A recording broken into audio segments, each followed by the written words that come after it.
In 2020, a year marked by violent unrest and attacks on our rights, Constitution Day takes on a whole new meaning. The United States Constitution was signed on September 17, 1787. It created a novel form of government in the world, one in which the nation was run by we the people, not an elite ruling class. The United States became a beacon of freedom, and immigrants flocked to the land of opportunity to escape the oppression in their own countries. Now, 223 years after our Constitution was signed, the principles of freedom under which our nation is governed have been subjected to the heaviest attack in history. And never have Americans united in such numbers to protect the freedom that we hold dear. Alexander Hamilton said, "No legislative act contrary to the Constitution can be valid." Yet in March 2020, the unthinkable happened. Our Constitution was completely set aside, businesses were shut down, and citizens were locked down in their own homes. We were told to surrender our rights for only 2 weeks, just long enough to give time to the hospitals to prepare for the anticipated surge of patients. The vast majority of Americans did so, until 2 weeks became a month and statistics emerged indicating that we had been deceived.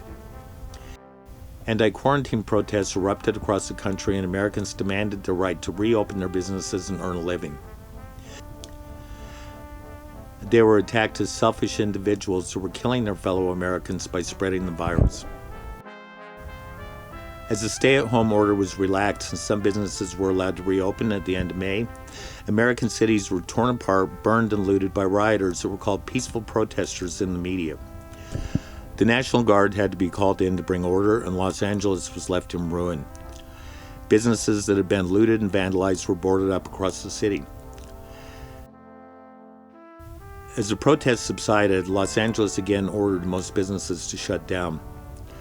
6 months after the initial 2-week quarantine order, the majority of businesses in Los Angeles remained shuttered. Restrictions placed upon us have not been relaxed, they've been increased. Americans took the words of Samuel Adams to heart. The liberties of our country, the freedoms of our civil constitution are worth defending against all hazards, and it's our duty to defend them against all attacks. As the global elite worked to eradicate our constitutional rights, they awoke a sleeping giant. Americans have been reminded how dear our freedom actually is, how easily it can be lost, and that we need to fight to keep it. Patriots are gathering in massive numbers to stand for our freedom across the nation and even in other countries. In Southern California alone, dozens of patriotic rallies happen each weekend. Patriots stand in defense of our country, our Constitution, and our President.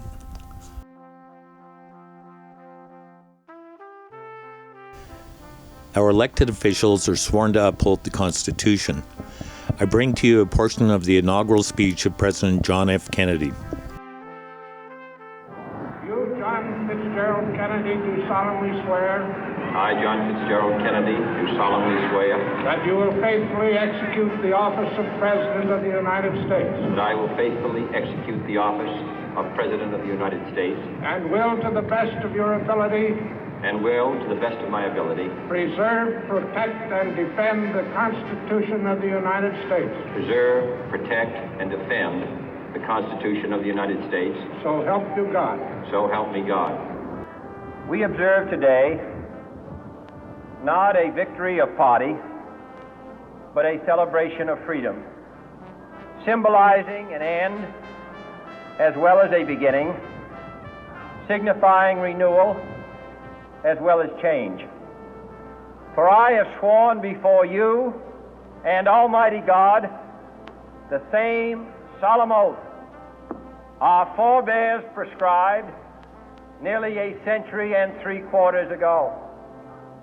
The world is very different now, for man holds in his mortal hands the power to abolish all forms of human poverty and all forms of human life. And yet the same revolutionary beliefs for which our forebears fought are still at issue around the globe. The belief that the rights of man come not from the generosity of the state, but from the hand of God. We dare not forget today that we are the heirs of that first revolution. Let the word go forth from this time and place to friend and foe alike that the torch has been passed to a new generation of Americans born in this century, tempered by war, disciplined by a hard and bitter peace, proud of our ancient heritage, and unwilling to witness or permit the slow undoing of those human rights to which this nation has always been committed and to which we are committed today at home and around the world.